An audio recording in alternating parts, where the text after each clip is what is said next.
The moment my brother stood up at my wedding and lifted his glass, with that calm, controlled smile, I felt a cold certainty spread through my chest because I realized too late that what was about to happen was not a mistake, not a joke, and not an emotional slip, but something he had planned long before.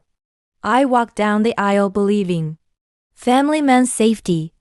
The room was beautiful in the way only carefully planned happiness can be, filled with warm lights, white flowers, and the quiet hum of people waiting to celebrate love. And as I stood beside the man I trusted with my future, I believed that whatever pain existed in our family would remain outside that space at least for one day. I was wrong. My name is Lauren Mitchell, and this is the story of how my own brother destroyed my wedding on purpose, how the family chose silence over truth in that moment, and how I later confronted him openly and took away the one thing he valued more than control, his image. My brother, Evan Mitchell, had always known how to command attention without raising his voice, using charm when it benefited him and restraint when it protected his reputation. And growing up, he was praised not for kindness but for confidence, a trait my parents often mistook for leadership. Our relationship had never been openly hostile, but it had never been equal either, because Evan had always treated my milestones as inconveniences rather than celebrations, especially when they did not involve him at the center. My parents believed deeply in maintaining appearances, especially within our extended family and social circle in Ohio, and that belief shaped every reaction they ever had to conflict, because embarrassment mattered more to them than fairness. My fiancé, Daniel Harris, knew there was tension, but he underestimated its depth, because people who grew up in stable families often believe love can neutralize resentment, and I did not correct that belief strongly enough. The wedding venue was a restored historic hall outside Columbus, chosen because it felt intimate rather than extravagant. And as guests settled into their seats, I remember thinking that everything looked peaceful in a way that felt almost fragile.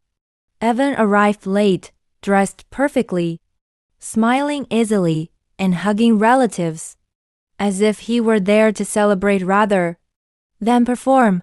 And when he congratulated me, his words sounded sincere enough to pass unnoticed, even though his eyes held a focus that made me uneasy. I ignored the discomfort, because brides are taught to dismiss intuition in favor of optimism, especially when family is involved. The ceremony itself went smoothly, filled with laughter, tears, and quiet joy. And when Daniel and I exchanged vows, I believed that whatever issues existed behind us no longer mattered, because commitment felt stronger than resentment in that moment. It was during the reception that everything changed. After dinner, as music softened and attention shifted toward speeches, Evan stood up without waiting to be announced, holding his glass casually, and the room quieted instinctively, because people recognize authority even when it is unearned. He began by praising the venue, the guests, and Daniel, speaking smoothly enough to earn laughter and nods.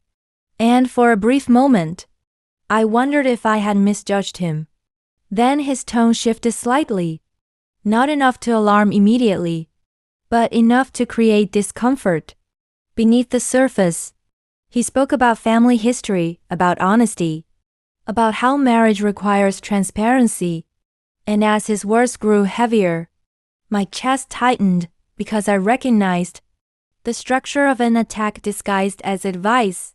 When he mentioned my past relationship, something I had shared privately years earlier during a period of vulnerability, the room laughed nervously, unsure how to respond, and my face burned as realization set in. Evan continued, framing personal details as humorous anecdotes, implying irresponsibility, exaggerating moments, and shaping a version of me that felt distorted yet believable. enough to damage perception. Daniel stood frozen beside me, confused rather than angry. Because betrayal delivered calmly is harder to confront publicly than anger expressed loudly. The room filled with an uncomfortable mix of forced laughter and silence, and I could feel my parents stiffen, not in defense of me, but in fear of how the scene looked. When Evan finally ended his speech, he raised his glass toward me with a smile that felt victorious rather than affectionate, and applause followed hesitantly, because people clap when they are unsure how else to respond. I stood there, humiliated, exposed, and shaking internally while the most important day of my life cracked under the weight of intentional cruelty. I did not cry. I did not run. I smiled because years of conditioning taught me that composure mattered more than honesty, especially when family was watching. Later, in private, my mother urged me to let it go, explaining that Evan meant well and that confronting him would only cause embarrassment, while my father avoided the conversation entirely, focusing instead on how guests might perceive the incident. Daniel asked me quietly if that was truly how my family treated me, and that question hurt more than the speech itself, because it forced me to acknowledge a truth I had spent years minimizing. That night, after guests left and decorations were taken down, I sat alone in the hotel room still wearing my wedding dress, staring at my reflection, and feeling something shift permanently inside me. I realized then that what Evan did was not impulsive. It was planned. It was deliberate. And it was enabled. I also realized something else with absolute clarity. If he was willing to destroy my wedding publicly to protect his sense of superiority, then protecting his image was the only language he truly understood. I did not decide on revenge that night. I decided on justice. And justice, unlike anger, requires patience, preparation, and the courage to confront openly when the moment arrives. Evan believed the story ended with that speech. He believed embarrassment would silence me. He believed family pressure would erase consequences. What he did not understand was that, by choosing to humiliate me publicly, he had invited a confrontation that would later unfold in front of the very audience he worked hardest to impress. And when that day came, silence would no longer protect him. The days after my wedding did not feel like a beginning, even though everyone around me insisted I should be focused on happiness, because instead they felt like a silent trial, where I was expected to prove that my pain was inconvenient rather than justified. Daniel noticed the change in me immediately, not because I spoke about it constantly, but because silence after betrayal carries a different weight than peace. And every time my phone lit up with a family message pretending nothing had happened, my body reacted before my mind could soften the truth. My parents called 3 days later, not to ask how I was healing, but to explain how uncomfortable the wedding incident had made them feel. And the word uncomfortable echoed in my head, because it framed my humiliation as a shared inconvenience, rather than a targeted attack. They told me Evan had already apologized privately to them, not to me.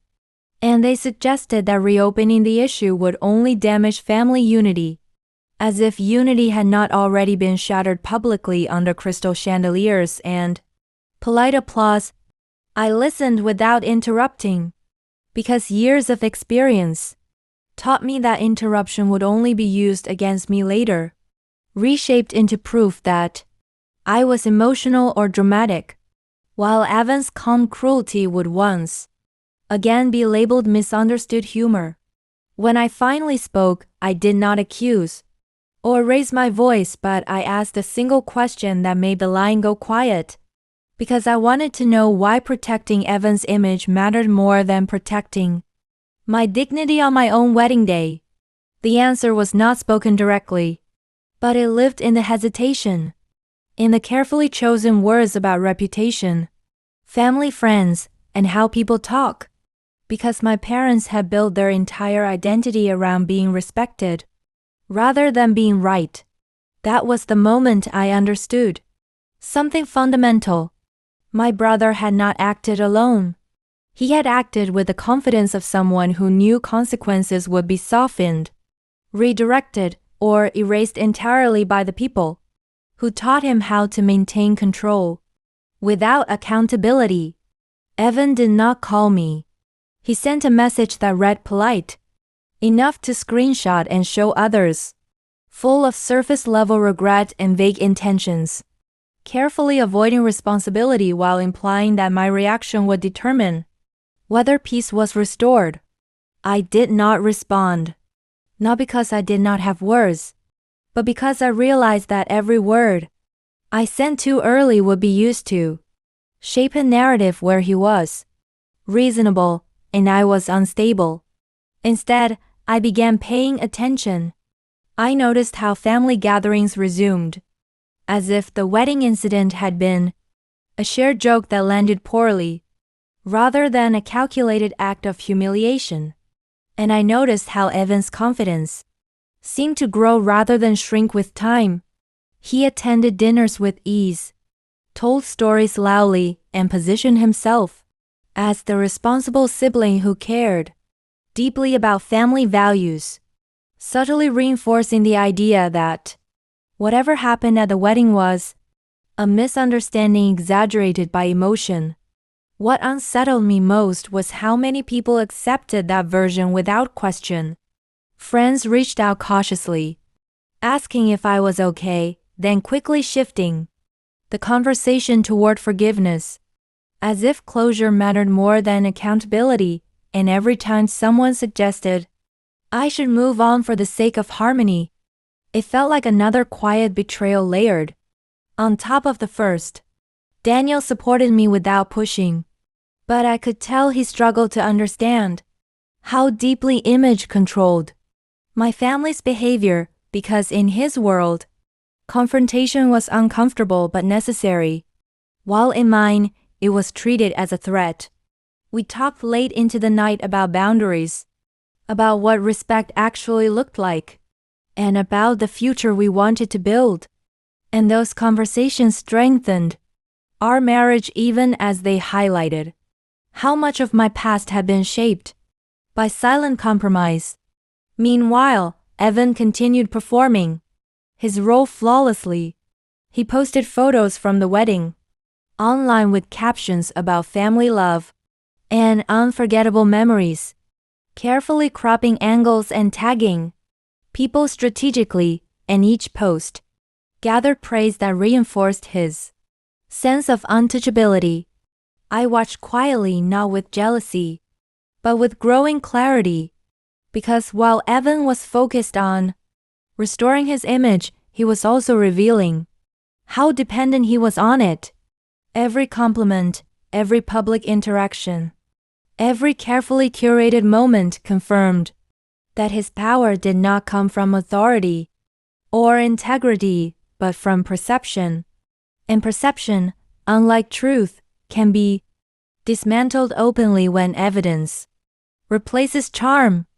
I began documenting everything, not in secret, but in intention.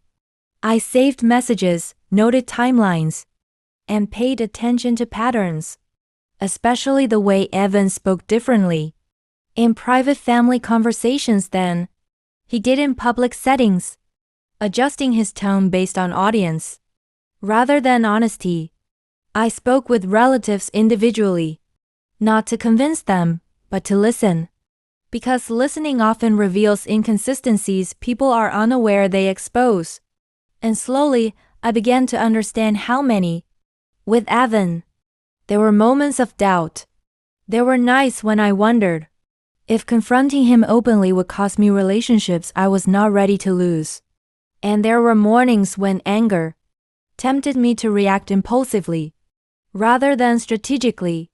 But every time that impulse rose, I remembered the applause at my wedding.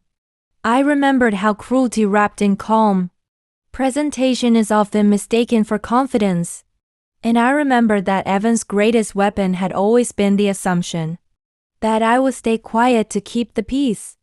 That assumption was the foundation of his confidence. And foundations, when exposed publicly, crack under pressure. By the end of that first month of marriage, I no longer felt confused. I felt focused. I knew confrontation was inevitable. But I also knew it had to happen in a space Evan respected, surrounded by the people whose approval he depended on. Because confronting him privately would only give him the opportunity to rewrite the story again.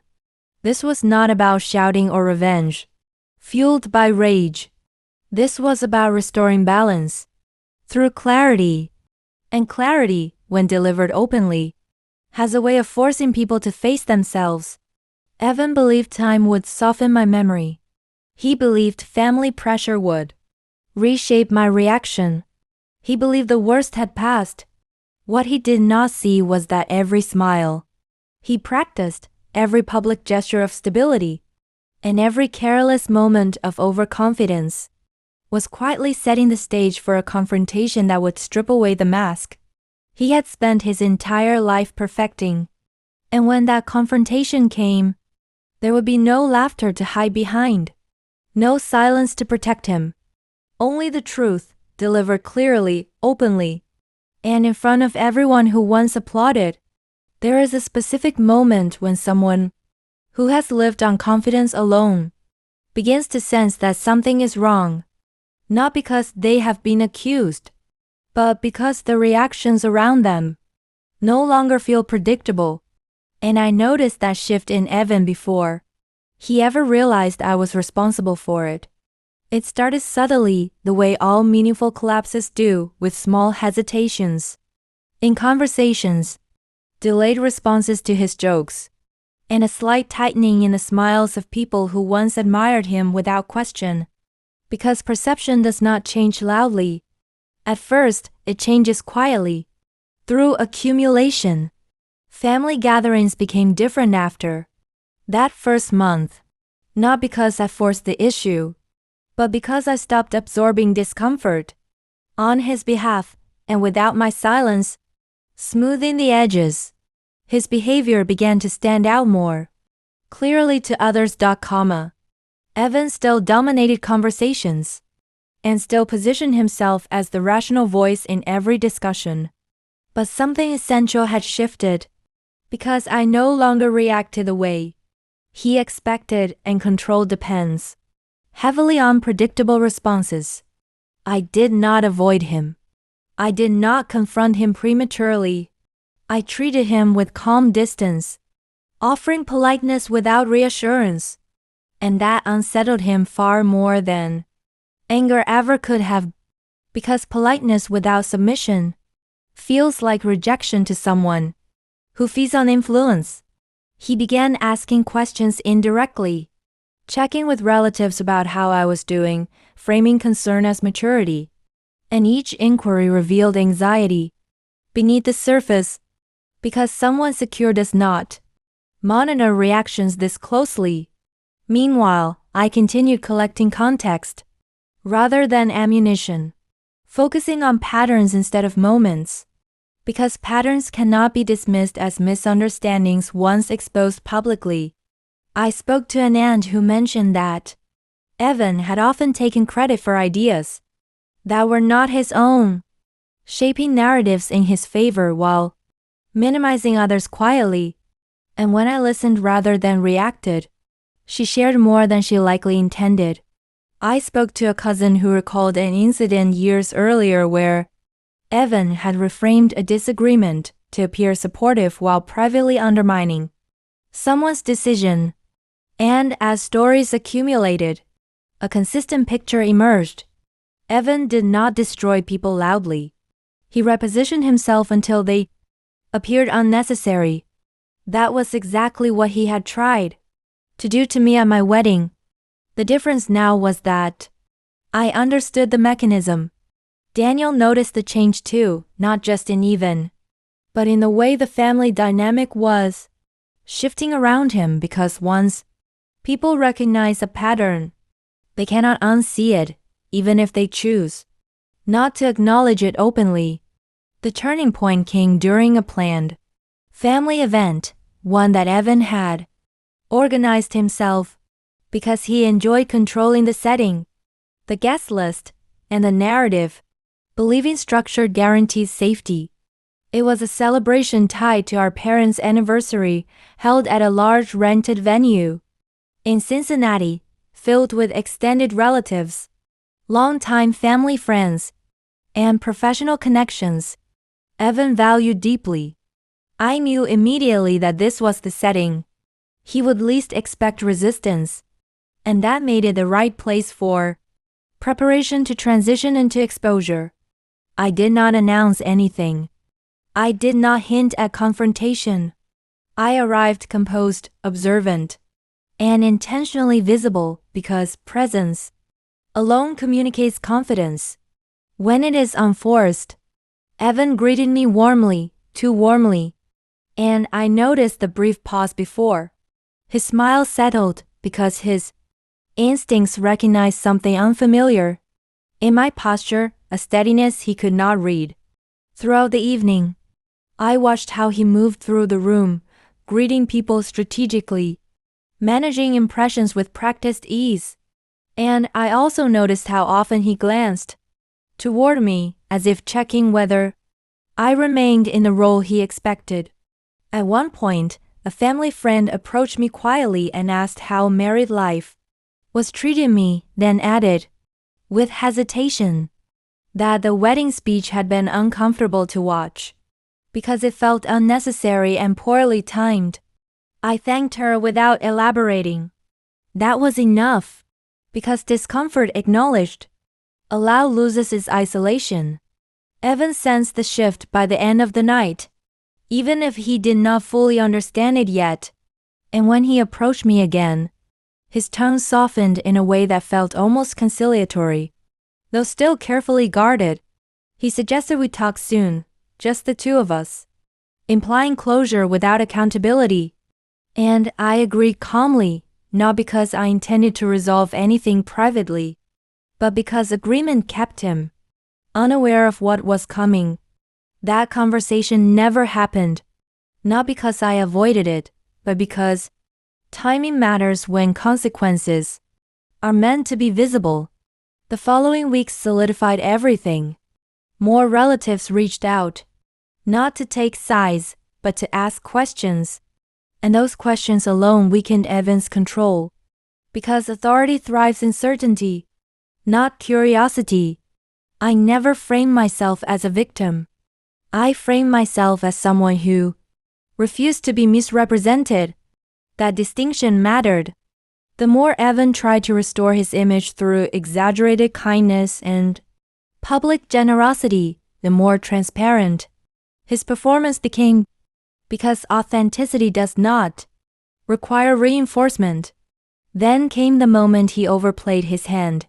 At a smaller gathering, one where he believed the audience was friendly and loyal, Evan made a subtle remark about my marriage, implying that emotional sensitivity sometimes complicates relationships. A statement vague enough to seem harmless, yet pointed enough to reassert dominance. The room did not respond the way it once would have. There was no laughter, no nodding agreement, just polite silence. Evan noticed. I noticed him notice.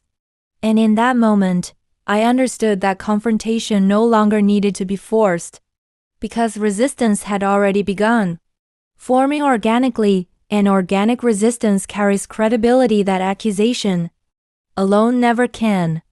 Still, truth must be spoken eventually, because silence, even strategic silence, cannot replace accountability forever. I began preparing for that final step, not with anger, not with speeches, but with clarity. One, organize timelines, gather statements, and arranged conversations that would place Evan face to face with a version of himself he had carefully avoided acknowledging, not in private, but in a setting where denial would be impossible. This was no longer about my wedding alone. It was about exposing a pattern of manipulation that had thrived because everyone believed it was easier to look away. Evan had built his image patiently. I was about to dismantle it deliberately. And once dismantled publicly, no amount of charm would restore it. Because reputation, when damaged by truth rather than rumor, does not recover easily. And for the first time since my wedding day, I felt something steadier than anger. I felt readiness. The confrontation did not happen in anger, and it did not happen impulsively, because by the time it arrived, everything had already been decided by patterns Evan could no longer control or rewrite. The setting was a large family gathering, held months after my wedding, one Evan could not avoid without damaging his carefully constructed image, because it included relatives, business connections, longtime family friends, and people whose opinions he valued deeply, and that combination made retreat impossible. He arrived confident, dressed precisely, greeting people with the same practiced warmth that once protected him from consequence, unaware that confidence loses its power the moment truth gains structure. I arrived calmly, standing beside Daniel, not seeking attention, not demanding space, but present in a way that signaled certainty rather than emotion, because composure unsettles manipulators more than confrontation ever could. The gathering progressed as expected at first, filled with polite conversations, rehearsed laughter, and surface-level warmth, and Evan moved through the room as if nothing could touch him, still believing that silence meant surrender. What he did not understand was that silence had only delayed the moment when words would matter most, when attention naturally shifted toward family remarks and acknowledgments. A moment Evan usually controlled with ease. I stepped forward before he could redirect it, not aggressively, but deliberately. Because timing is authority when used correctly. I did not accuse him immediately. I spoke about the importance of honesty within families, about how appearances can sometimes hide damage rather than prevent it, and about how silence is often mistaken for forgiveness when it is actually endurance. The room quieted, not because I demanded attention, but because people recognized seriousness when they heard it. Then I addressed my wedding. I described what happened calmly, without exaggeration, without insult, and without emotional distortion, recounting the sequence of events exactly as they occurred, because facts do not need embellishment when they are damaging enough on their own. I explained how personal details had been exposed publicly, how intention matters more than tone, and how humiliation disguised as humor leaves marks long after applause fades. Evan attempted to smile. It did not hold. I continued, not looking at him, but looking at the people who mattered, explaining that what hurt most was not the speech itself, but the pattern behind it, a pattern many of them had experienced in quieter ways but never named aloud. I referenced timelines. I referenced messages. I referenced moments others recognized immediately once placed side by side. The air shifted. People began connecting memories, reconsidering past interactions, and reevaluating moments they once dismissed as misunderstandings. Because clarity forces reflection whether people want it or not. Evan finally spoke, attempting to frame my words as emotional interpretation, rather than documented behavior. But the response he expected did not arrive, because authority collapses when the audience no longer trusts the speaker. I asked him directly, calmly, and clearly, whether humiliating his sister publicly on her wedding day had been an accident or a choice, and I did not raise my voice, because truth does not require volume. The pause that followed was heavier than any argument. Evan attempted to explain, to soften, to redirect. But explanations lose power when intent has already been exposed, and I interrupted him only once, not to silence him. That moment broke something. Not aggressively, but sincerely, because once permission is granted to question authority, curiosity replaces obedience. Evan's image began unraveling publicly, but through the simple act of people no longer protecting him from discomfort. My parents stood frozen, finally realizing that protecting appearances had cost them credibility. The punishment was not dramatic in the way movies portray it, but it was far more damaging in real life. Evan lost trust. Family members distanced themselves. Professional connections cooled. Invitations stopped arriving. Conversations changed tone. People became cautious rather than impressed. The man who thrived on admiration now faced polite distance. And polite distance is devastating to someone who feeds on control. Weeks later, consequences solidified. A business opportunity Evan had been positioning himself for quietly disappeared. A leadership role he expected was offered to someone else.